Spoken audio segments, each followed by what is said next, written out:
I'll never forget the sound of her voice on my answering machine that Tuesday morning. 25 years of silence, and then there it was, crackling through the speaker like a ghost coming back to haunt me. "Vernon," she said, her voice thin and tired, "I know I don't deserve nothing from you, but I'm sick, real sick, and I need to talk to the kids. Our kids. They doing good, I heard. Real good. And I need them to know I'm still their mama." I stood there in my kitchen, coffee mug frozen halfway to my lips, and I felt something I thought I'd buried a long time ago. Rage. The kind that starts in your chest and spreads like wildfire. Because after everything, after she walked out on me and 4 babies, after she chose money over her own flesh and blood, after she missed watching them grow up, she had the nerve to call them our kids. Like she'd been there. Like she'd earned that right. If you've ever been abandoned by someone who promised to love you forever, if you've ever had to explain to your children why their mama don't want them no more, if you've ever built something beautiful out of ashes and pain, then you need to hear this story. And before we go any further, do me a favor. Hit that subscribe button right now. Drop a comment and tell me where in the world you're watching from. Because I need to know I'm not alone in this. I need to know somebody out there understands what it means to be broken and keep going anyway. My name is Vernon Isaiah Crawford. I'm 74 years old now. But when this story begins, when my whole world fell apart, I was 47, living in Atlanta in a modest brick house on Campbellton Road in the West End. I had 4 children. I had a wife named Lorraine, and I had a life that looked, from the outside, like we were making it, like we were going to be okay. I was wrong about that. Dead wrong. Back in 1997, my house smelled like vanilla and cinnamon every Sunday morning. That was Lorraine's doing. She'd wake up before dawn and make these cinnamon rolls from scratch, the kind that make your mouth water soon as you opened your eyes. I'd come downstairs in my undershirt and pajama pants, and she'd be there in the kitchen, flour on her cheek, humming some old Aretha Franklin song.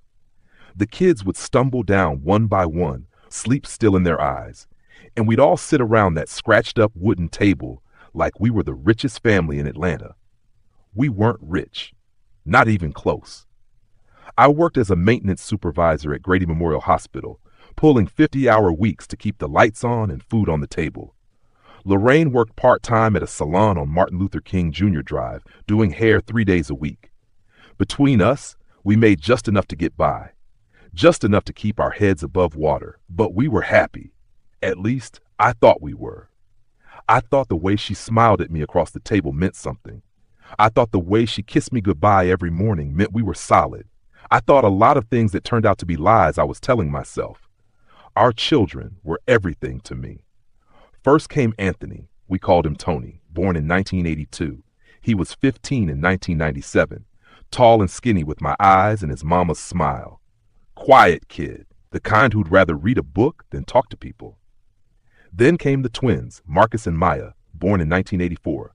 Marcus was loud, where Tony was quiet, always cracking jokes, always getting into something. Maya was my heart. Soft-spoken, artistic, always drawing pictures and leaving them around the house for me to find. And then there was little Elijah, born in 1989. 8 years old and different from the start. Elijah had cerebral palsy. The doctors told us when he was 2 that he'd never walk without help, never talk clearly, never be what they called normal. Lorraine cried for 3 days straight when they said that. I held her and told her we'd figure it out. Told her God don't make mistakes. Told her Elijah was exactly who he was supposed to be. But something changed in her after that diagnosis. Something I couldn't see at the time, but can see clear as day now. She started looking at Elijah like he was a burden instead of a blessing. Started pulling away when he needed her most. I remember one night in particular, must have been late summer 1997. I came home from work around 7, bone-tired and smelling like industrial cleaner. The house was quiet, too quiet. Tony was in his room doing homework. The twins were outside playing basketball in the driveway. But Lorraine and Elijah weren't anywhere I could see. I found them in Elijah's room. He was on the floor, crying, his legs twisted under him in that way that meant he'd fallen and couldn't get up. Lorraine was sitting on his bed, staring at the wall, not moving, not helping him. "Lorraine," I said, trying to keep my voice steady. "Baby, he needs you." She turned her head slow, like she was coming out of a trance. Her eyes were red, empty. "I can't do this no more, Vernon," she whispered. "I just can't." I picked Elijah up off the floor, settled him in my arms, wiped his tears. He pressed his face into my chest and made these small sounds. Not quite words, but I knew what he meant. He meant thank you. He meant I love you. He meant I'm sorry for being too much. And my heart broke right there, because he had nothing to be sorry for. That night, after I got Elijah into bed and made sure the other kids were settled, I found Lorraine on the back porch. She was smoking a cigarette, which was strange because she quit years ago. I sat down next to her and said, "Talk to me. Tell me what's going on." She took a long drag and blew the smoke out slow. "I'm tired, Vernon. Tired of struggling. Tired of this house that's falling apart. Tired of watching you work yourself to death. Tired of—" She stopped. Didn't finish the sentence, but I knew what she was going to say. Tired of Elijah. Tired of the wheelchair and the therapy appointments and the looks people gave us in public. Tired of having a child who would never be easy. I should have seen it then. Should have known she was already halfway gone. But I loved her too much to see the truth. I reached for her hand and said, "We're going to make it, baby. I promise. We always do." She pulled her hand away and stood up. "What if I don't want to just make it, Vernon?" she said. "What if I want more than this?" Then she walked inside, leaving me sitting there in the dark, trying to figure out what more meant, trying to figure out when I'd stopped being enough. 2 months later, in October, Lorraine started going out, said she needed time with her girlfriends, said she was feeling cooped up. I didn't question it at first. A woman needs her friends, right? Needs to blow off steam. So I'd stay home with the kids, help Tony with his algebra, referee the twins' arguments, feed Elijah and give him his bath, and read him stories until he fell asleep. And Lorraine would come home at midnight smelling like perfume I didn't buy her and wearing makeup she didn't have on when she left. One Friday night, she said she was meeting her cousin Denise at a club downtown. I kissed her goodbye and told her to have fun, but something in my gut told me to check.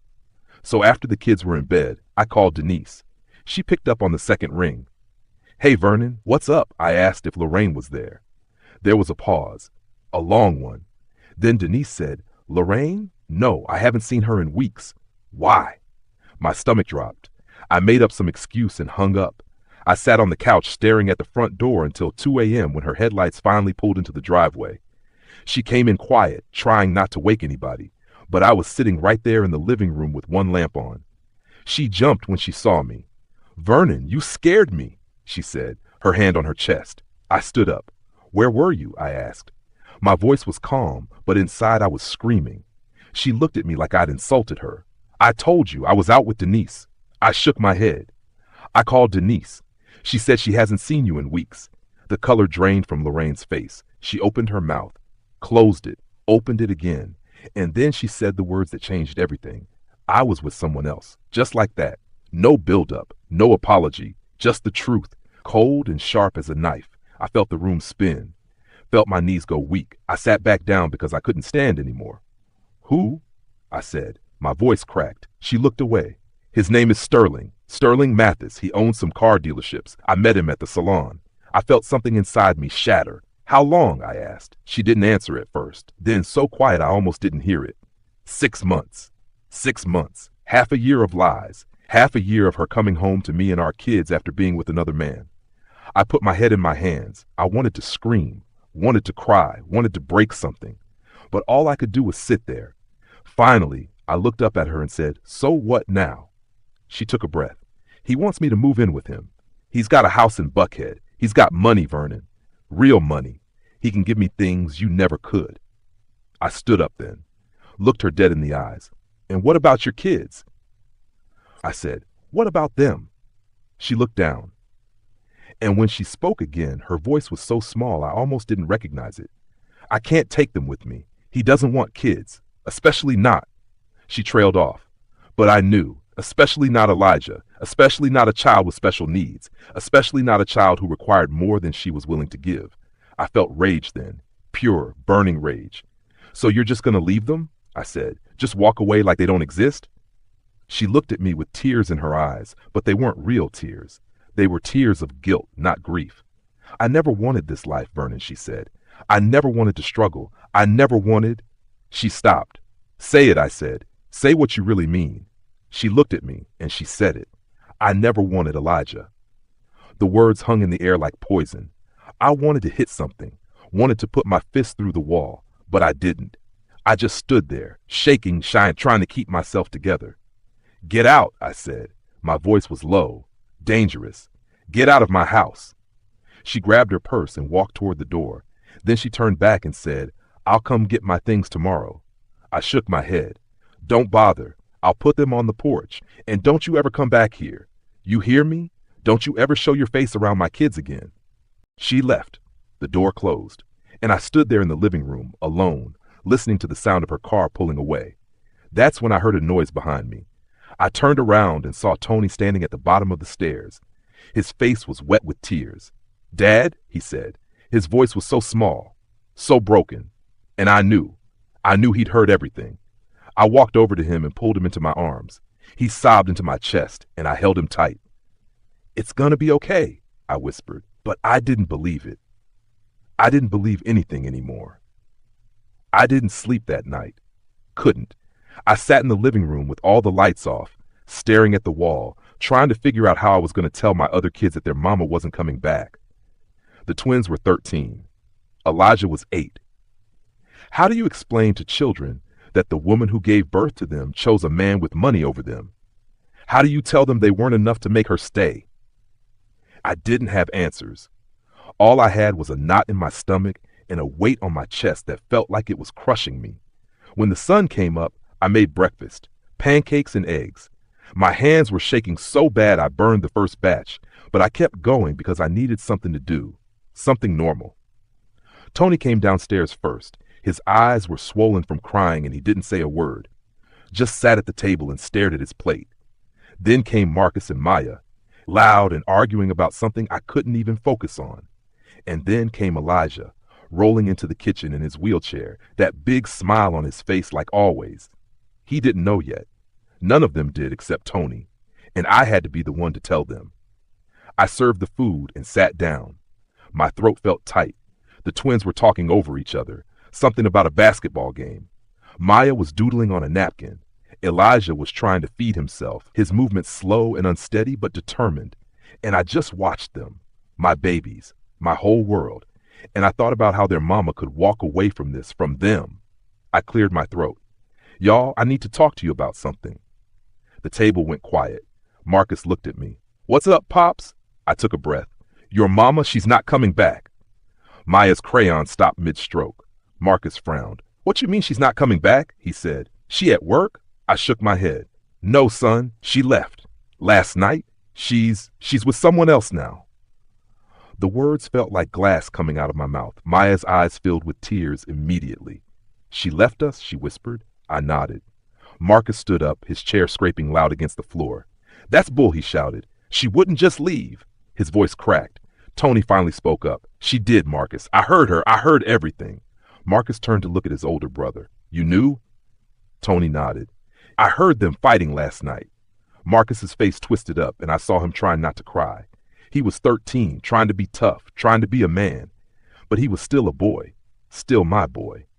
Maya was full on sobbing now. Did we do something wrong? She said through her tears. Is it because of me? I got up and went to her, knelt down beside her chair. No, baby. No, this ain't about you. This ain't about any of y'all. This is about your mama making a choice. A bad choice, but it's got nothing to do with who you are. She threw her arms around my neck and cried into my shoulder. I held her and looked over at Elijah. He was watching all of us, his face confused. He didn't understand what was happening, but he could feel it. The sadness, the brokenness. That morning, I called in sick to work for the first time in 5 years. I couldn't leave them, not today. We spent the day together, all 5 of us, just existing in the wreckage. Tony stayed in his room most of the time. Marcus went outside and shot basketball for hours, angry and hurting. Maya clung to me, wouldn't let me out of her sight, and Elijah kept asking for Mama in his own way, pointing to her empty chair at the table, and every time he did, my heart broke all over again. By that evening, I had to tell him something. So I knelt down in front of his wheelchair and took his hands. Elijah, Mama had to go away for a while, I said. But I'm here. I'm always going to be here. He looked at me with those big brown eyes, and I saw something in them I'll never forget. Sadness. Even though he couldn't fully understand, he felt it. He knew something was wrong. He leaned forward and pressed his forehead against mine, and we stayed like that for a long time. Just breathing, just being. And I made a promise to him right then. I promised I would never leave. I would never give up. I would love him and his brothers and sister enough for 2 parents. I would be everything they needed, even if it killed me. Because that's what fathers do. That's what love does. It stays. That night, after I got all the kids to bed, I went into my bedroom, the room I'd shared with Lorraine for 15 years, and I packed up all her things. Every dress, every shoe, every bottle of perfume. I put it all in garbage bags and dragged them out to the curb. I didn't cry. I didn't scream. I just moved like a machine, erasing her from my house the way she'd erased us from her life. When I was done, I sat on the edge of the bed and stared at the empty closet. And that's when it hit me. I was alone. 47 years old with 4 kids and no partner. No help. No plan. I thought about calling my brother Raymond, but he lived in Tennessee and had his own struggles. I thought about calling Lorraine's mama, Miss Geneva, but what was I going to say? Your daughter abandoned her babies for a rich man? I thought about calling Pastor Daniels at New Hope Baptist, but it was past midnight, and I didn't want to bother him. So I just sat there in the dark, feeling the weight of it all pressing down on me. And for the first time since I was a boy, I cried. I cried for my kids. I cried for the life I thought we'd have. I cried because I didn't know how I was going to do this. But even as I cried, something else started growing inside me. Something hard and determined. Anger, maybe, or pride, or just pure stubborn refusal to let Lorraine's betrayal destroy us. I wiped my face and stood up. I walked to the window and looked out at the street, at the neighborhood we'd built our life in, and I made a decision. I decided that I was going to raise these kids right. I was going to make sure they knew they were loved. I was going to work harder than I'd ever worked. I was going to sacrifice whatever I had to sacrifice, because they deserved better than what their mama gave them. They deserved a father who showed up, and that's exactly what I was going to be. The next morning, I woke up early and got the kids ready for school. Tony helped with Elijah, getting him dressed, brushing his teeth, making sure his wheelchair was working right. Marcus and Maya moved quiet, still processing everything. I made them breakfast again, packed their lunches, drove them to school. When I dropped them off, I watched them walk through those school doors, and I felt something shift inside me. They were strong, stronger than they knew, and if they could keep going, so could I. I drove to work, walked into my supervisor's office, and told him I needed to switch to day shifts only. I couldn't work nights anymore. I had kids who needed me home. He looked at me for a long time, then nodded. "We'll make it work," he said. That afternoon, when I picked the kids up from school, Maya handed me a drawing. It was a picture of our family, all 5 of us, but Lorraine wasn't in it.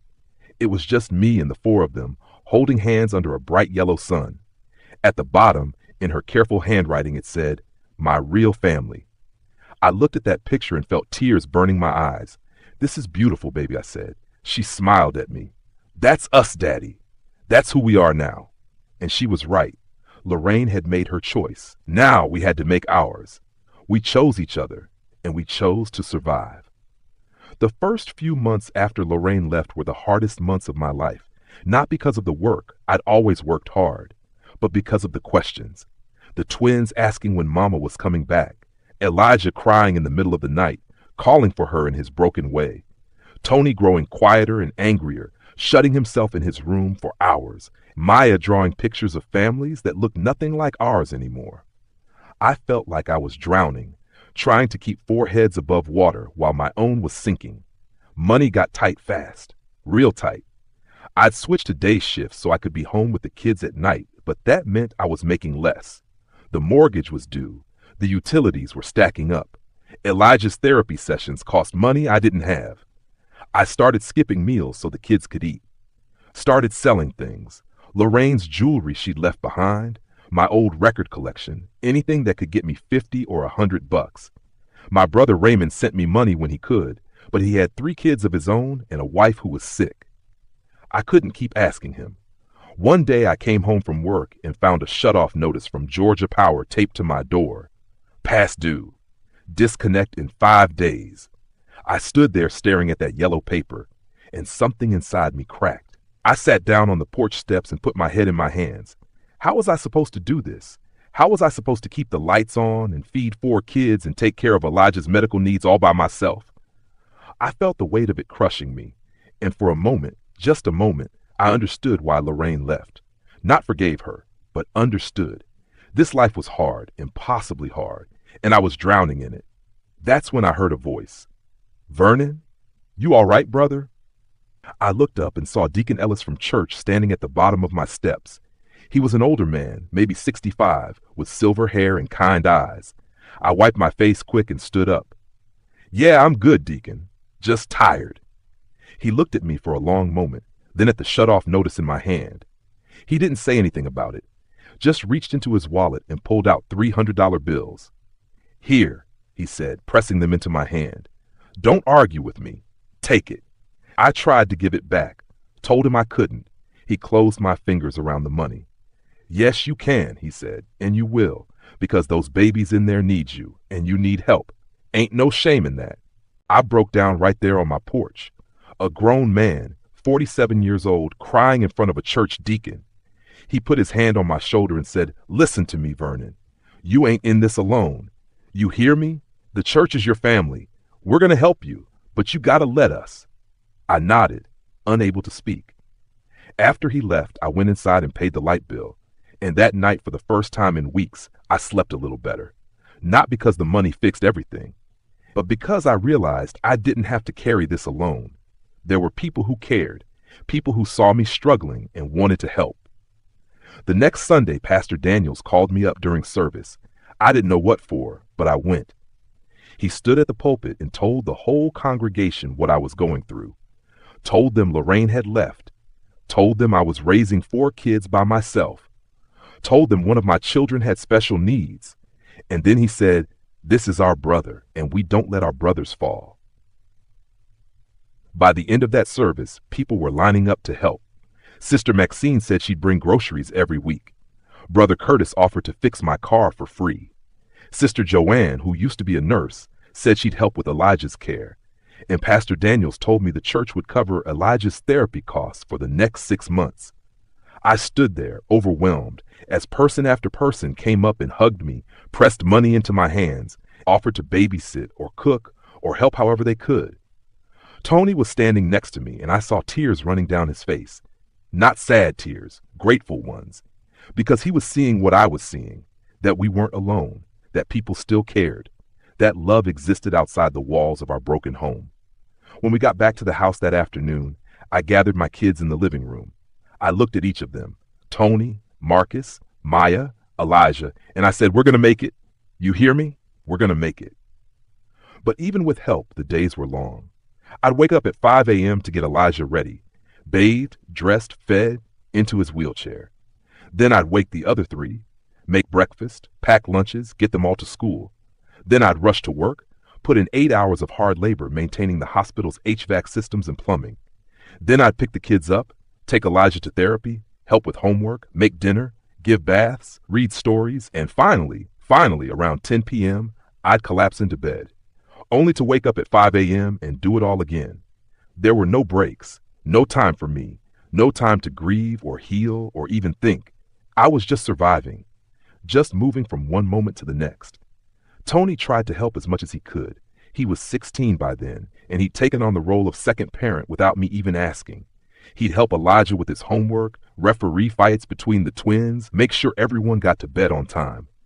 One night I found him in the kitchen at midnight doing laundry because I'd been too tired to get to it. I stood in the doorway watching him fold his siblings' clothes, and my heart broke. Son, I said, you don't have to do all this. He looked at me with those serious eyes. Yeah, I do, Dad. We're a team, remember? I walked over and hugged him. I'm proud of you, I said. So damn proud. He hugged me back, and I felt him shaking. He was carrying so much, Too much. But he was doing it anyway. Maya was struggling in her own way. Her grades started slipping. She stopped drawing. She'd come home from school and go straight to her room. I tried talking to her, but she'd just say she was fine. Until one night, I heard her crying. I knocked on her door and went in. She was sitting on her bed holding a photo of Lorraine. "I miss her," she whispered. "I know she left us. I know she's a bad person, but I still miss her." I sat down next to her and pulled her close. "You're allowed to miss her, baby," I said. "She's still your mama, even if she don't act like it. And it's okay to be sad. It's okay to be mad. All of it's okay." Marcus dealt with his pain differently. He got into fights at school, started hanging with kids I didn't like, came home with a black eye one day and wouldn't tell me what happened. I sat him down and said, "Talk to me, son. What's going on?" He exploded. "What's going on? Mama left us. She chose some rich dude over her own kids, and everybody at school knows it. They're talking about us, Dad, saying we weren't good enough, saying she didn't want us." His voice broke, and he started crying. Big, angry sobs. I grabbed him and held him while he fell apart. "Listen to me," I said. "What she did has nothing to do with you. You are enough. You are more than enough. And anybody who says different can answer to me." Elijah, though, Elijah broke my heart every single day. He didn't understand where his mama went. He'd point to her chair at dinner and make sounds. He'd look for her in the morning. He'd cry and reach for her when I tucked him in at night. And there was nothing I could do to explain it to him. Nothing I could say that would make sense to his 8-year-old mind. So I just held him. Every time he cried for her, I held him and told him I loved him. Told him I wasn't going anywhere. Told him he was perfect, exactly as he was, and slowly over time he stopped looking for her. He adjusted, like kids do. But I saw the sadness in his eyes, and I hated Lorraine for putting it there. It was March of 1998, 5 months after Lorraine left. I thought we'd hit rock bottom. I thought we were climbing out of the hole. I was wrong, because that's when I got the call from Elijah's school. The woman on the phone said I needed to come right away. My son had a seizure. They'd called an ambulance. They were taking him to Grady. I left work without telling anyone, jumped in my car and drove faster than I should have. My hands were shaking on the wheel. My chest felt tight. I kept thinking, please God, not Elijah. Please don't take him from me. When I got to the hospital, they'd already admitted him. A doctor met me in the hallway. Young guy, looked barely old enough to shave. He told me Elijah's cerebral palsy had progressed, that he was having seizures now, that they needed to run tests, that I should prepare myself for complications. I asked him what complications meant. He looked uncomfortable. "Mr. Crawford," he said, "children with Elijah's condition, they're fragile. Seizures can lead to brain damage, respiratory failure, other issues. We're going to do everything we can, but—" He didn't finish the sentence. He didn't have to.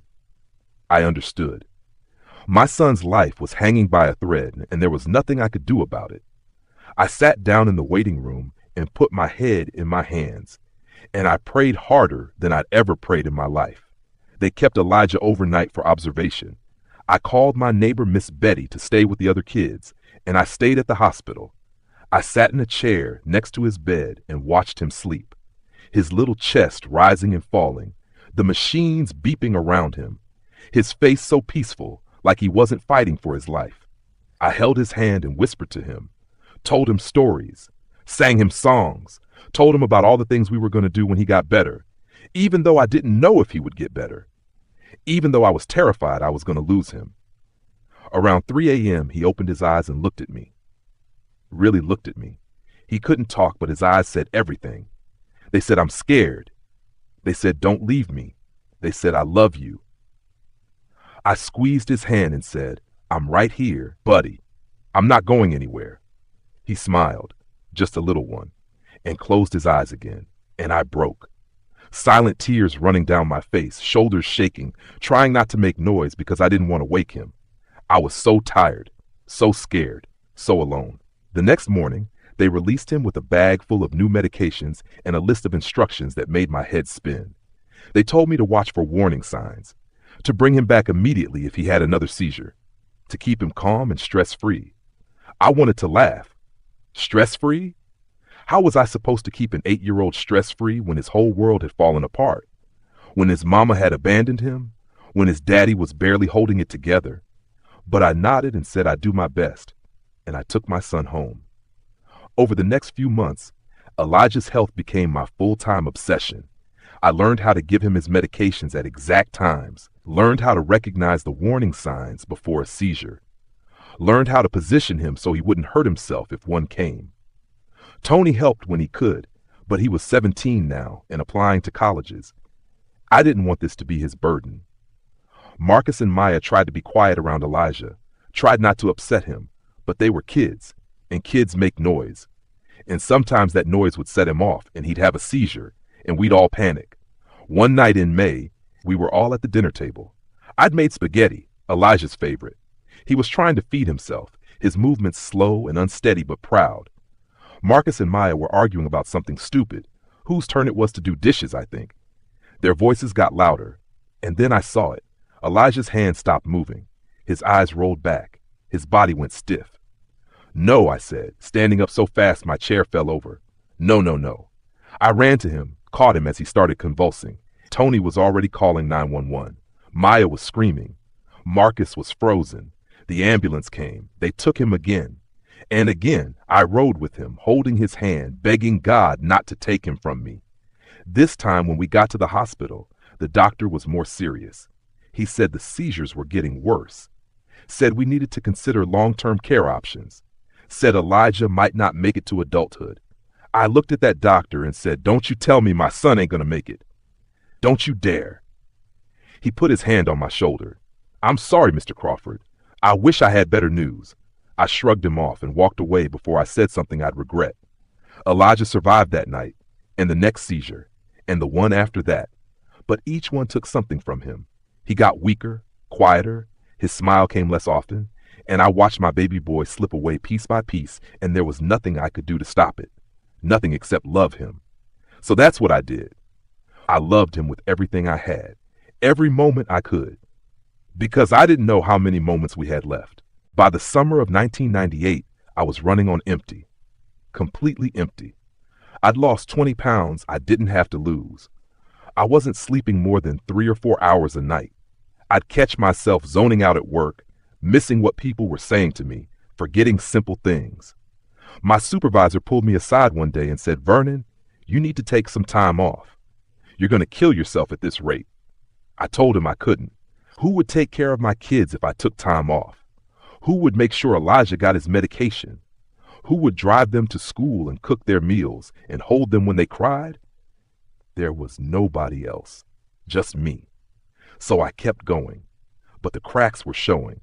I snapped at Tony one morning for leaving dishes in the sink, yelled at Marcus for coming home 5 minutes late, made Maya cry because I forgot about her school project that was due.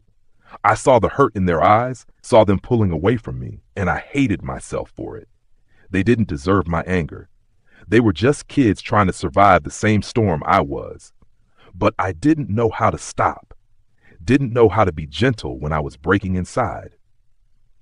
One Saturday afternoon in July, I was in the kitchen trying to figure out how to stretch $20 into groceries for a week. The twins were fighting in the living room about the TV remote. Elijah was in his wheelchair by the window, humming to himself.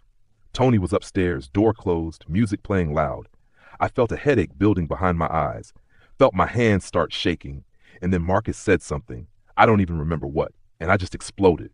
"Everybody shut up," I shouted. "Just shut up for 5 damn minutes. I can't think. I can't breathe. I can't." My voice broke. The house went completely silent. Marcus and Maya were staring at me, eyes wide. Elijah had stopped humming. Tony came running down the stairs. "Dad," he said carefully, like I was a bomb about to go off. And maybe I was, because I felt something inside me snap. I threw the grocery list on the counter, walked to my bedroom, slammed the door, and broke down. Complete breakdown. Sobbing into my pillow, punching the mattress, screaming into the sheets where my kids couldn't hear me. I couldn't do this anymore. I couldn't be strong anymore. I was drowning, and I didn't know how to save myself. I don't know how long I stayed in that room. Could have been 20 minutes. Could have been an hour. But eventually there was a soft knock on the door. "Dad?" It was Tony. I wiped my face and said, "I'm okay, son. Just give me a minute." But he opened the door anyway. came in and sat on the bed next to me. He didn't say anything at first, just sat there. Then he said, "You don't got to be strong all the time, you know. It's okay to fall apart. We're not going to break just because you're human." I looked at my 17-year-old son, who'd had to grow up too fast, who'd been forced to be a man when he should have still been a boy. And I said, "I'm sorry. I'm so sorry for yelling, for being angry, for not being enough." He shook his head. "Dad, you're more than enough. You're everything. But you can't keep doing this by yourself. You're going to die if you keep this up." He was right. I knew he was right, but I didn't know what else to do. "I don't have a choice," I said. "Y'all need me." Tony put his hand on my shoulder. "We need you alive, Dad, not dead from working yourself into the ground." That night, after I pulled myself together, I called an emergency family meeting. All 4 kids in the living room. I sat down and looked at each of them. "I need help," I said. Just like that. No sugarcoating. No pretending I had it all together. "I can't do this alone anymore. I need y'all to step up. Tony, I need you to help more with Elijah. Marcus, Maya, I need y'all to handle your own stuff without me having to remind you every 5 minutes. I need us to be a team. A real team. Can y'all do that?" They all nodded. Tony said, "We got you, Pops." Marcus said, "I'll do better, I promise." Maya came over and hugged me. "We're sorry we made it harder, Daddy." And Elijah, sweet Elijah, rolled his wheelchair over and reached for my hand. I took it and squeezed it, and I felt something shift. Not fixed, not healed, but lighter. Like maybe, just maybe, we could carry this weight together instead of me trying to carry it all alone. The next few weeks, things got a little better. The kids started taking more responsibility. Tony took over Elijah's morning routine, getting him dressed, feeding him breakfast, making sure he had his backpack ready for his special education program. Marcus and Maya started doing their own laundry, cleaning their rooms without being asked, helping with dinner. It wasn't perfect. There were still fights and mess-ups and hard days, but we were functioning. We were surviving. And for the first time since Lorraine left, I felt like maybe we could actually make it. Then, in August, I got a phone call that changed everything. I was at work, replacing a busted pipe in the hospital basement, when my cell phone rang. I almost didn't answer. We weren't supposed to take personal calls on the job, but something told me to pick up. It was a woman's voice I didn't recognize. "Mr. Crawford," she said. "This is Patricia Brennan. I'm an attorney representing Lorraine Mathis." My blood went cold. "Lorraine what?" I said. The woman cleared her throat. "Lorraine Mathis, formerly Lorraine Crawford, your ex-wife." Ex-wife? We weren't even divorced yet. She just left and never looked back. What does she want? I asked. My voice was hard. The lawyer said, "Mrs. Mathis would like to arrange visitation with her children. She has a legal right to see them, Mr. Crawford. We can do this the easy way, or we can go through the courts. It's up to you." I felt rage rise up in my throat. "Visitation?" I said. "She hasn't seen these kids in almost a year. She didn't call on their birthdays. She didn't send Christmas presents. She didn't show up when her son was in the hospital having seizures, and now she wants visitation?" The lawyer's voice was calm, professional, cold. "I understand your frustration, Mr. Crawford, but legally she has rights as their biological mother. If you refuse to cooperate, we'll file a motion for court-ordered visitation. I'm calling as a courtesy to see if we can work something out without involving the courts." I was shaking. My hands were gripping the phone so tight I thought I'd crush it.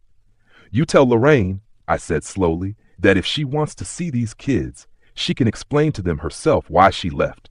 She can look them in the eye and tell them why some man's money was more important than they were.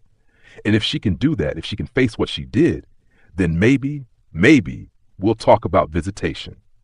But I'm not doing her dirty work for her." There was a pause. Then the lawyer said, "I'll pass that along to my client." And she hung up.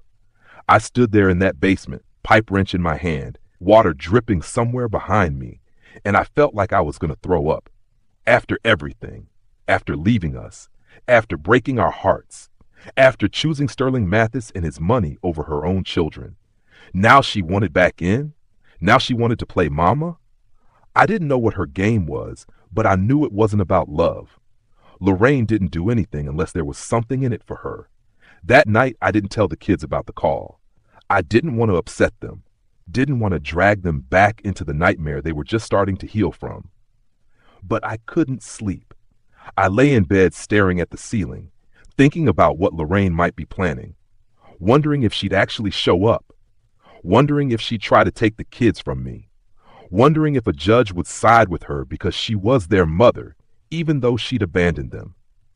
The thoughts spun around in my head like a tornado, and I couldn't shut them off. 3 days later, she showed up. I was pulling into the driveway after picking up the kids from school when I saw a car parked in front of my house. A Mercedes, shiny and black and expensive looking. And there she was, standing on my porch in a designer dress and heels, looking like she just walked out of a magazine. My stomach dropped. Tony saw her first. "Is that?" he started. I nodded. "Stay in the car," I said. "All of you, stay in the car." I got out and walked toward the porch, and with every step I felt my anger building. Lorraine smiled when she saw me. Smiled. Like this was some kind of happy reunion. "Vernon," she said, "you look good. Older but good." I stopped at the bottom of the steps. "What are you doing here?" I said. My voice was low, dangerous. She tilted her head. "I came to see my babies," she said. "I miss them, and I think it's time we talked about arrangements." I laughed. Couldn't help it. It was either laugh or scream. "Arrangements?" I said. "You think you can just show up after a year and talk about arrangements?" She came down the steps, and I smelled her perfume. Something expensive. Something new. "I made mistakes, Vernon," she said. "I know that. But I'm their mother, and I have rights." I stepped closer. "You gave up your rights when you walked out that door," I said. "You gave them up when you chose Sterling's money over your kids. You gave them up when you didn't show up to see Elijah in the hospital. So no, you don't have rights. Not anymore." Her face changed then. The fake sweetness dropped, and I saw the real Lorraine underneath. The cold one. The calculating one. "We'll see what a judge says about that," she said. Then she looked past me at the car, where 4 faces were pressed against the windows. She waved. "Hi, babies. Mama loves you." Maya started crying. Marcus looked angry. Tony put his arm around Elijah, and I saw red. "Get off my property," I said, "right now, before I call the police." Lorraine laughed. "Call them. I haven't done anything wrong. I'm just trying to see my children." She started walking toward the car. I moved to block her. "Don't you take another step," I said. She stopped, looked me up and down, and then she said something that made my blood freeze. "I'm filing for custody, Vernon. Sterling has lawyers, good ones, and we're going to prove that you're an unfit parent, that you can't handle 4 kids by yourself, that Elijah especially needs better care than you can provide. And when I get them back, you'll be lucky if you get supervised visitation." She smiled. "See you in court." Then she got in her Mercedes and drove away. I stood there in my driveway, shaking, trying to process what just happened. She was coming for my kids, after everything, after abandoning them, after destroying them. She wanted to take them away from me, and she had money and lawyers on her side. I had nothing, nothing but love and a year of single parenting and a prayer that justice would prevail. I turned around and looked at my car, at my 4 kids staring at me through the windows, waiting to see what I was going to do. And I realized this wasn't over. The fight was just beginning. The next morning, I called in sick to work and went straight to Legal Aid of Georgia on Edgewood Avenue.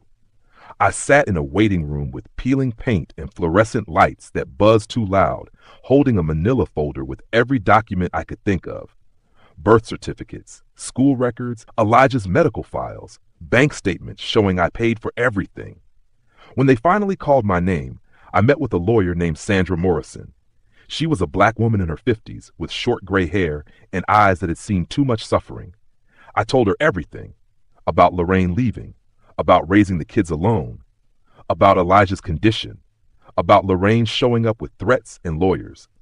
Sandra listened without interrupting, taking notes on a yellow legal pad. When I finished, she leaned back in her chair and said, "Mr. Crawford, I'm going to be straight with you. Custody cases are complicated, and the fact that she's the biological mother works in her favor, even though she abandoned them." My heart sank. "So you're saying she could win?" Sandra shook her head. "I'm saying it's going to be a fight, but you've got something powerful on your side, the truth, and a year of proof that you're the parent who showed up." She agreed to take my case pro bono. Said we'd file a response to Lorraine's custody petition and counter with my own petition for full custody. She said we'd need character witnesses, people who could testify about what kind of father I was. I immediately thought of Pastor Daniels, Deacon Ellis, Sister Maxine, the teachers at the kids' schools, the therapists who worked with Elijah. Sandra smiled. That's good, real good. We're going to show the judge who really raised these children, who really loves them. For the first time in days, I felt a spark of hope. Maybe we could win this. Maybe justice would actually prevail. But over the next 3 months, Lorraine made our lives hell. She'd show up at the kids' schools unannounced, trying to pull them out of class. The school called me every time, and I had to leave work to deal with it. She sent gifts to the house, expensive toys, new clothes, iPods, trying to buy their affection. Marcus was tempted. I saw him eyeing that new PlayStation she sent, saw him wavering. But Tony talked to him, reminded him who was there when they needed someone, who stayed. The PlayStation went back in the box and we donated it to Goodwill. She started posting on social media too, pictures of herself looking sad, writing long posts about how much she missed her babies, how she was fighting to get them back from a father who was keeping them from her. People who didn't know the truth started commenting, calling me terrible things, saying I was vindictive, saying I was using the kids as weapons. I had to delete my Facebook account because I couldn't take it anymore. But the people in the neighborhood started looking at me different, whispering when I walked by, like maybe I was the villain in this story. The worst part was watching what it did to my kids. Maya withdrew again, stopped talking, stopped eating. Tony's grades started slipping because he was so stressed about the custody hearing. Marcus got into another fight at school. Some kid said his mama didn't want him, and Marcus broke his nose. And Elijah, sweet Elijah, started having more seizures. The stress was triggering them. The doctor said we needed to keep his environment calm, but how could I do that when his mother was trying to rip our family apart?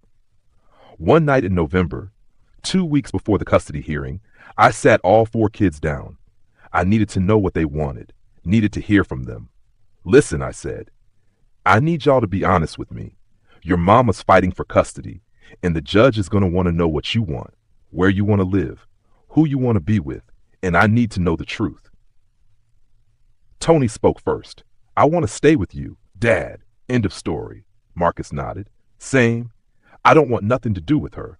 Maya was quiet for a long time. Then she said, Daddy, I love you, but part of me still wants a mama. Is that bad? I pulled her close. No, baby, that's not bad. That's human. But you got to understand, the mama you want, the mama you deserve, that ain't her. She had a chance to be that person, and she chose not to be. I can't make her into something she's not. Maya nodded against my chest. I know. I want to stay with you. I looked at Elijah. He couldn't speak, couldn't tell me what he wanted in words. But when I said, you want to stay with Daddy? He reached for me and pressed his forehead to mine. That was his yes. That was his way of saying, don't let her take me. And I promised him right then, I wasn't going to let anyone take them. I'd fight until I had nothing left to fight with. December 3rd, 1998, the day that would decide everything. I put on my only suit, the same one I'd worn to Elijah's baptism years ago, a little tight now, but still decent. The kids stayed home with Miss Betty. Sandra said it was better they weren't there for this. I drove to the Fulton County Courthouse with my hands shaking on the wheel, praying the whole way. Please, God, don't let her take my babies. Please. The courtroom was cold and sterile. Lorraine sat on one side with her lawyer, some sharp-dressed white man named Jeffrey Krantz, who probably cost more per hour than I made in a week. She was wearing pearls and a navy dress, hair done perfect, makeup flawless. She looked like money, like success, like someone who had her life together. I sat on the other side with Sandra in her off-the-rack suit, and I felt the difference between us like a weight on my chest. How was I supposed to compete with that? Judge Helena Briggs entered, a black woman in her 60s with silver glasses and an expression that gave nothing away. She called the court to order, and Lorraine's lawyer stood up first. He painted a picture of a mother who'd made a mistake, who'd had a mental health crisis, who'd needed time to get herself together. He said she'd been overwhelmed with a special needs child and didn't have the support she needed. He said she'd gotten help, gotten stable, and now she was ready to be a mother again. He made it sound reasonable, almost sympathetic. Then he started attacking me, said I was working long hours and couldn't possibly give the children adequate supervision, said Elijah's medical needs required full-time care I couldn't provide, said the children were living in poverty while Lorraine could offer them a better life, a bigger house, better schools, more opportunities. He made me sound negligent, unfit, like I was the problem. I wanted to stand up and scream, but Sandra put her hand on my arm and whispered, "Let him talk. We'll get our turn." When it was Sandra's turn, she didn't hold back. She presented bank records showing I'd paid for everything, every meal, every doctor's visit, every piece of clothing, while Lorraine contributed nothing. She presented school records showing I attended every parent-teacher conference, every school play, every basketball game. She presented medical records showing I was the only parent listed as emergency contact, the only parent who stayed overnight at the hospital, the only parent who learned how to manage Elijah's seizures. She built a timeline of my presence versus Lorraine's absence, and the evidence was damning. Then Sandra called witnesses. Pastor Daniels testified about how I'd brought my kids to church every Sunday, how I'd asked for help when I needed it, how I'd built a support system around my children. Sister Maxine testified about bringing groceries to our house, about seeing me sacrifice meals so my kids could eat, about watching me love those children with everything I had. Deacon Ellis testified about finding me on my porch with a shutoff notice, about how I'd swallowed my pride and accepted help because my kids came first. One by one, they told the truth, and I saw the judge taking notes. Then Sandra called Tony to the stand. My 17-year-old son, who'd had to grow up too fast, sat in that witness chair and told his story.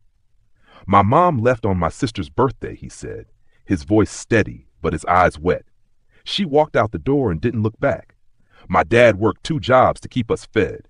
He stayed up all night when my little brother was sick. He taught me how to be a man. He showed me what love looks like. And now my mom wants to come back because we're not struggling anymore? Because my dad did all the hard work and now she wants to reap the benefits? That's not right. Lorraine's lawyer tried to make Tony look like he'd been coached, like I turned him against his mother. But Tony didn't break. Nobody had to turn me against her, he said. She did that herself when she left. When Tony stepped down, I saw Lorraine wipe her eyes, but I knew those tears weren't real. They were for show, for the judge. Because that's who Lorraine was, always performing, always manipulating, always playing the victim. Then it was Lorraine's turn to testify. She took the stand in her perfect outfit with her perfect makeup and told her perfect lies. She said she'd been suffering from postpartum depression that went undiagnosed for years. She said I'd been emotionally distant and unsupportive. She said she left to get help, not to abandon her children. She said she tried to reach out, but I'd blocked her calls, kept her away, poisoned the kids against her. Every word out of her mouth was a carefully crafted manipulation, and I watched the judge's face, trying to read whether she was buying it. Sandra cross-examined her, and that's when the cracks showed. "Mrs. Mathis, you said you left to get help for your mental health. Can you provide records of therapy or treatment during the time you were gone?" Lorraine hesitated. "I saw someone privately," Sandra pressed. "Do you have any documentation? Any receipts? Any names?" Lorraine shifted. "It was informal." Sandra raised an eyebrow. "Informal therapy?" Then she went for the kill. "Mrs. Mathis, isn't it true that you left your husband and children to move in with Sterling Mathis, a wealthy car dealership owner?" Lorraine's lawyer objected, but the judge allowed it. Lorraine lifted her chin. "Yes, Sterling and I are married now." Sandra nodded. "And isn't it true that Sterling Mathis recently filed for divorce?" The courtroom went silent. Lorraine's face went pale. That's personal," Sandra continued. "Isn't it true that Mr. Mathis is divorcing you because he discovered you'd been unfaithful to him, just like you were unfaithful to Mr. Crawford?" Lorraine's lawyer was on his feet objecting, but Sandra had made her point. "Isn't it true that you're here today not because you suddenly care about your children, but because your marriage is falling apart and you're looking for financial support? That you know your children are doing well and you want a piece of what Mr. Crawford built?" Lorraine was crying now, real tears this time. Tears of shame, of being exposed. That's not true, she whispered. But everyone in that courtroom knew it was. Judge Briggs called a recess. When we came back an hour later, she had her decision. I've reviewed all the evidence and testimony presented today, she said, and I'm going to be very clear. Mrs. Mathis, you abandoned your 4 children for nearly a year. You provided no financial support. You made no meaningful attempt to maintain a relationship with them. You missed critical moments in their lives, including medical emergencies involving your special needs child. And now you appear before this court claiming you want custody, but the evidence suggests your motivations are financial rather than maternal. She looked directly at Lorraine. I find that you are not acting in the best interests of these children. Custody will remain solely with Mr. Vernon Crawford. You may have supervised visitation once a month if the children agree to it. This court is adjourned. I couldn't breathe. I couldn't move. Sandra was hugging me, saying, "We won. Vernon, we won." But I couldn't process it. I'd won. My kids were safe. Lorraine couldn't take them. When I walked out of that courthouse, I called home. Tony answered. "Dad?" His voice was shaking. "We won, son," I said. "We won." I heard him yell to the others, heard them screaming and crying with joy. And I sat in my car in the parking lot and cried harder than I'd cried in my entire life. Not sad tears, grateful ones, because God had come through. Justice had prevailed. My family was safe. Time has a way of healing wounds you thought would never close. The years after that custody battle were hard, don't get me wrong, but they were also beautiful. I watched my children grow into adults I was proud of. Tony graduated from Georgia Tech with an engineering degree and now works for Lockheed Martin. Marcus became a teacher at the same middle school he used to get into fights at, helping kids who remind him of himself. Maya became a nurse at Grady Memorial, the same hospital where I worked, where Elijah spent so much time. And Elijah, my sweet special Elijah, he lived until he was 19 years old, longer than any doctor said he would. When Elijah passed in 2008, it broke something in me, but it also completed something. He'd had love, real love, every single day of his life. He'd known he mattered, and that's all any of us can hope for. We buried him on a sunny Tuesday morning, and all 4 of us stood at his grave, me, Tony, Marcus, and Maya, and we remembered him. Not his disability, not his seizures, just him. The boy who smiled with his whole face, the boy who taught us what unconditional love really means. After Elijah died, I retired from the hospital. I was 61 years old and tired. The other 3 kids were grown and independent. They didn't need me the way they used to. So I settled into a quiet life. Garden in the backyard, church on Sundays, dinners with my kids and grandkids. Yes, I had grandkids by then, and they called me Pop Pop and made me feel young again. I thought I'd finally found peace, thought the hard chapters of my life were over. I was wrong. That Tuesday morning in 2023 when I got Lorraine's voicemail, I hadn't heard her voice in 25 years. Not since the courthouse. She'd never shown up for the supervised visitations, never sent birthday cards, never called. She'd vanished from our lives completely, and we'd healed around the hole she left. But now she was back. And according to that voicemail, she was dying. Liver disease, she said. No money for treatment. And she wanted to talk to her children about helping her. I didn't call her back. I called my kids instead. Had them all come over that evening. Tony with his wife Angela, Marcus with his partner David, Maya with her husband Jerome. We sat in my living room, the same living room where we'd had so many family meetings over the years, and I played them the voicemail. The reactions were immediate. Tony's jaw clenched. Marcus started pacing. Maya covered her mouth with her hand. "She's got some nerve," Tony said. 25 years of nothing, and now she wants something from us? Marcus agreed. "She's not getting a dime from me." But Maya was crying. "She's still our mother," she said quietly. "Even after everything, she's still our mother." We talked for hours that night, about forgiveness, about obligation, about whether we owed Lorraine anything. Tony said no, we owed her nothing. Marcus agreed, but Maya was torn. "What if we regret it?" she said.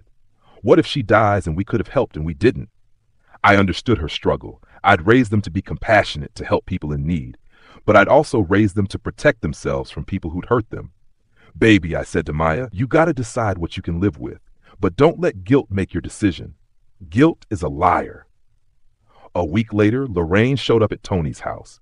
She looked like death, thin, frail, yellowed skin from the liver failure, but her eyes still had that manipulation in them. She told Tony she was homeless, living in her car, desperate. She said she'd made mistakes, but she was still his mother, and didn't he have any compassion? Tony called me right after she left. "Dad, I almost gave her money," he said. "She looked so pathetic. But then I remembered. I remembered her walking out on Maya's birthday. I remembered you staying up all night with Elijah. I remembered who was actually there. And I closed the door." But Lorraine didn't give up. She went to Marcus's school, showed up outside Maya's hospital. She sent letters, made calls, even posted on social media again, this time saying her ungrateful children were letting her die in the streets after she'd given them life. The post went viral. Strangers commented calling my kids heartless, saying they should be ashamed. The public court of opinion was brutal, and it hurt my children, especially Maya, who kept second-guessing herself. Then, in November 2023, we got served with papers. Lorraine was suing all three of them for financial support, claiming they had a legal and moral obligation to care for their elderly, sick mother. She was claiming that I'd alienated them from her, that they would help her if I hadn't poisoned them against her. She wanted $50,000 for medical treatment. My kids were devastated. "Can she do this?" Marcus asked. I told them yes. She could sue for anything. Whether she'd win was another question.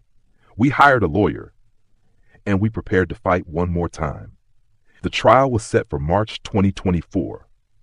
Same courthouse where I'd fought for custody 26 years earlier. Different judge. This time, it was Judge Marcus Thompson, a stern-looking black man in his 70s. Lorraine sat on one side with a different lawyer, some ambulance chaser named Robert Wu, who'd probably taken the case on contingency. My three kids sat with me on the other side, along with our lawyer, Patricia Chen, who'd agreed to help us pro bono after hearing our story. Lorraine's lawyer went first, painting the same picture she always painted: poor, misunderstood mother who'd made mistakes but deserved compassion. He talked about how she was destitute and dying while her children lived comfortable lives. He showed photos of Tony's nice house, Marcus's new car, Maya's Facebook post from a vacation. He made them look wealthy and heartless. Then he called Lorraine to the stand. She testified about how she'd left because she was young and overwhelmed, how she'd struggled with mental health issues, how she tried to reconnect but I'd kept her away, how she'd watched from afar as her children grew up without her, longing to be part of their lives but being shut out. She cried, she trembled, she performed, and I watched the judge trying to read him. His face gave nothing away. Then it was our turn. Patricia called Tony first. "Mr. Crawford," she said, "tell the court about your childhood after your mother left." Tony sat up straight, looked at the judge, and told the truth. "My mother walked out when I was 16, he said. "She left on my sister's birthday to be with a man who had money. She didn't call, didn't write, didn't show up when my little brother was dying in the hospital. My father worked himself to the bone to keep us alive. He sacrificed everything. And now she wants us to pay for her mistakes? No, I won't do it." Lorraine's lawyer tried to trip him up, asking if he'd ever loved his mother, if he'd ever wanted a relationship with her. Tony paused. "Yes," he said. "When I was a kid, I loved her. I wanted her to come back. But she didn't. And eventually, I stopped wanting something that was never going to happen. I moved on." We all did. Marcus testified next, his voice shaking with anger. "She abandoned us," he said, plain and simple. "And now she's dying and broke, and suddenly she remembers she has kids? That's not love. That's desperation. And I don't owe her anything." Maya was last. She was the most emotional, crying through most of her testimony. "I wanted a mother so badly," she said. "I used to dream about her coming back, about her saying she was sorry, about her being the mom I needed, but she never was. And at some point, I had to accept that. I had to stop hoping for something that wasn't going to happen. And now she's here, asking for money. And part of me still wants to help her because she's my mother. But another part of me knows that if I give her money, I'm telling her that what she did was okay, that she can abandon her kids and come back when it's convenient.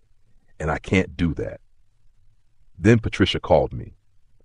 I sat in that witness chair at 74 years old and I told my story one more time.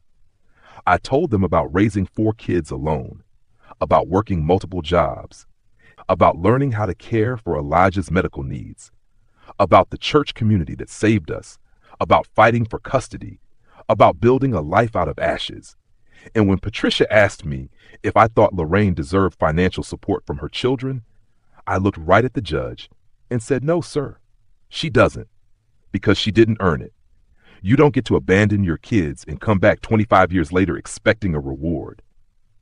Lorraine's lawyer tried to make me look vindictive, asking if I'd ever forgiven her, if I'd ever tried to facilitate a relationship between her and the kids. I told him the truth. I forgave her for my own peace, I said. But forgiveness don't mean forgetting, and it don't mean giving her what she doesn't deserve.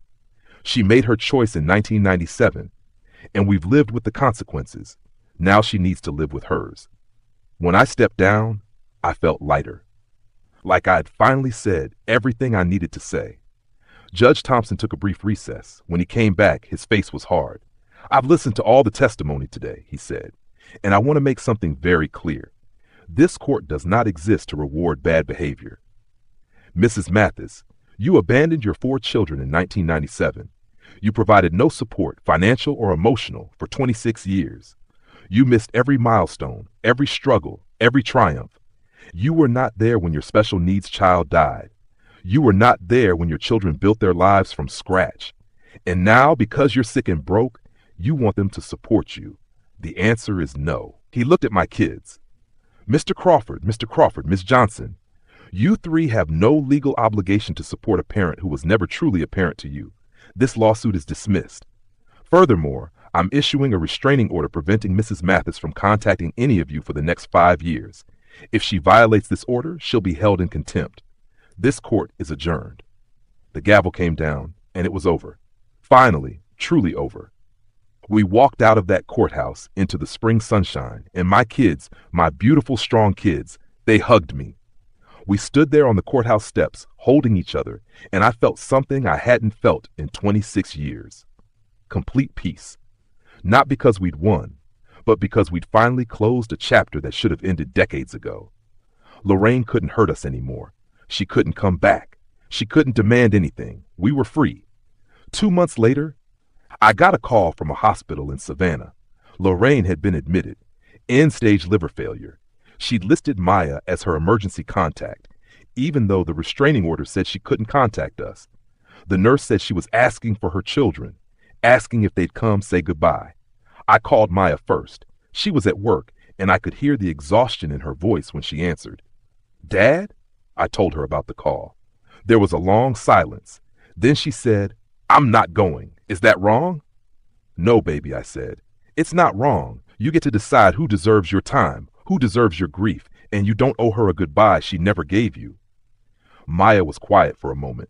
Then she said, "Thank you, Daddy, for always protecting us, for always choosing us, for staying." I told her I loved her and hung up. Then I called Tony and Marcus. They both said the same thing. They weren't going. Lorraine would die the way she lived, alone. And that was her doing, not ours. She died 3 days later, June 12th, 2024. I didn't go to the funeral. Neither did my kids. Her sister called me, the same cousin Denise who'd covered for her all those years ago, and said Lorraine's last words were that she wished she'd stayed. Denise was crying. "Vernon, she regretted everything. She wanted you to know that." I took a breath. "I appreciate you telling me," I said, "but it don't change nothing. She had 26 years to regret it. 26 years to make it right. She chose not to. And now she's gone, and we're still here and we're okay. That's all that matters." That Sunday, my whole family came over for dinner like we did every week. Tony and Angela brought the grandkids, 7-year-old Vernon Jr. and 5-year-old Amara. Marcus and David brought wine and Marcus's famous macaroni and cheese. Maya and Jerome brought dessert. We filled my house with noise and laughter and love. We ate until we couldn't move. We told stories about Elijah, remembering him the way he should be remembered. We didn't talk about Lorraine. She didn't deserve space at our table. After dinner, we all went out to the backyard. I'd planted a garden back there, tomatoes, collard greens, squash, okra. The grandkids ran around chasing fireflies. Tony stood next to me and we watched them. You did good, Dad, he said. You raised us right. You gave us a life worth living. I put my arm around my son's shoulders. We did it together, I said. All of us. And that was the truth. We'd survived because we'd chosen each other. Because we'd refused to let Lorraine's abandonment define us. Because we'd built something beautiful out of something broken. As the sun set over my backyard, painting the sky orange and pink, I thought about everything we'd been through. The poverty, the struggle, the court battles, the grief of losing Elijah, the anger at Lorraine's betrayal, all of it. And I realized something. I wouldn't change any of it, not one moment, because all of it, every hard, painful, beautiful moment, it made us who we are. It made my kids strong and compassionate and resilient. It made me a better man. And it taught us what love really means. Love isn't about biology. It's about showing up. It's about staying when things get hard. It's about choosing people every single day, even when it costs you everything. I'm 74 years old now. I've lived a long life, a hard life, but also a good one. I raised 4 kids by myself, lost one too soon, fought off a woman who tried to destroy us twice, and came out the other side with 3 incredible adults who call me every day, who bring their families to my house, who tell their kids stories about Pop and Uncle Elijah. That's my legacy. Not money, not fame, just love, just family, just the knowledge that I did what I was supposed to do. If you've made it this far in my story, I want you to know something. If you're raising kids alone, if you're fighting battles nobody sees, if you're exhausted and broke and wondering if you can keep going, you can. You will. Because love is stronger than abandonment. Presence is more powerful than absence. And the people who show up, who stay, who love even when it's hard, they're the ones who change the world. They're the ones who matter. You matter. Your sacrifice matters. And one day your kids will look back and realize that you were their hero, just like mine do. That was the day I realized peace don't come cheap, but it comes. If you keep fighting, if you keep loving, if you keep choosing what's right over what's easy, it comes. I'm living proof. My name is Vernon Isaiah Crawford. I'm 74 years old. I live in Atlanta, Georgia, in the same house on Campbellton Road where I raised my babies. And this is my story. Thank you for listening. Thank you for being here. And remember, don't just watch. Comment where you're watching from. Tell me your story, because we're all in this together, every single one of us. God bless you, and God bless everyone out there who's still standing when they got every reason to fall. You're not alone. You never were.